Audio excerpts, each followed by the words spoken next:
سومناتھ کا مندر اتنا بڑا تھا کہ ہندوستان کے سب راجا اس کے لیے جاگیریں وقف کرتے، اپنی بیٹیوں کو خدمت کے لیے وقف کرتے، جو کہ ساری عمر کنواری رہتی، اور انہیں دیوداسیاں کہا جاتا۔ ہر وقت 2000 برہمن پوجا پاٹ کرنے کے لیے حاضر ہوتے، اور 500 گانے بجانے خوبصورت عورتیں اور 300 کنوار ملازم تھے۔ سومناتھ کے بت کی چھت 56 ستونوں پر قائم تھی۔ وہاں مصنوعی یا سورج کی روشنی کا بندوبست بالکل نہیں تھا، بلکہ ہال کے قندیلوں میں جڑے اعلیٰ درجے کے جواہرات روشنی مہیا کرتے تھے۔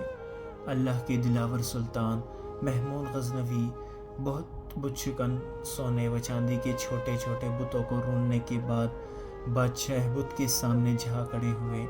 یہ بت 6 فٹ زمین کے اندر اور 9 فٹ زمین سے بلند تھا۔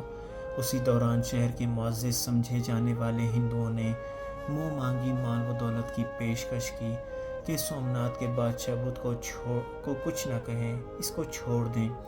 تو سلطان محمود غزنوی کے دیسی دانشوروں نے مشورہ دیا کہ پتھر کو توڑنے کا کیا فائدہ، جبکہ مال و دولت مسلمانوں کے کام آئے گا۔ یہی کنویں میں کتے والی سوچ ہمارے آج کل کے حکمرانوں کی ہے کہ جہاد کا کیا فائدہ، اپنی معیشت مضبوط کرتے ہیں۔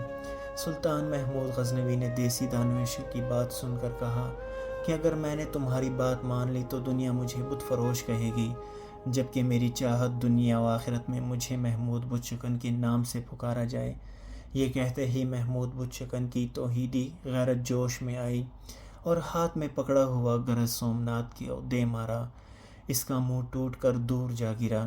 پھر سلطان کے حکم پر اس کے 2 ٹکڑے کیے گئے تو اس کے پیٹ سے اس قدر بیش بہا قیمتی ہیرے جواہرات اور موتی نکلے کہ جو ہندو معززین اور راجوں کی پیش کردہ رقم سے 100 گنا زیادہ تھے۔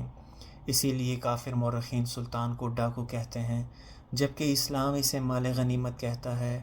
یاد رکھیں، غیرت مند مسلمان بت شکن ہے، بت فروش نہیں۔